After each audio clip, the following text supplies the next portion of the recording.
ابوبکر رضی الله عنه بینهایت ملایم بودا، عمر سخت بودا. بنابراین ای ابوبکر تو مانند ابراهیم هستی، مانند عیسی هستی گفتند. و ای تو عمر تو مانند نوح هستی، مانند موسی هستی گفته. و پیغمبرایی که قومشون وقتی که اطاعت نکرد در و دعای بد میکردن که خدا ایهان جانش گیر میگفت. عمر همه مانند کرد. و حضرت ابوبکر رضی الله عنه ابراهیم که عیسی مانند کردن که واقعا پروردگارا این قوم تو این بنده های تو گناه کرد، خواهی بخش نخواهی خودت میدونی گفتن. یعنی اگر بخشی اگر هیچ تو ضرر نمیبینی گفتن که ملایم بودن آنها.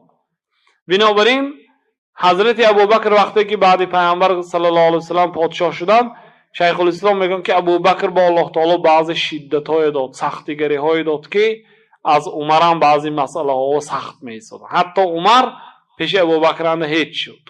عجب بارون فی الجاهلیه و خوارون فی الاسلام.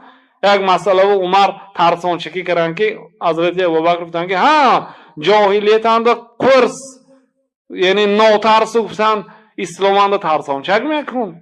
گفت ابوبکر عمر چی ملامت کرد. بعد ابوبکر گذاشتن عمر رضی الله عنه هم انچه ملایم شدن. همین خیل یعنی انسان وقتی که سین و سال کمال میرسد با وزن میشد بسیار ملایم شدن. هم ماشان مانندی یعنی قریب به پیامبر صلی الله علیه و سلم مانندی بکرد.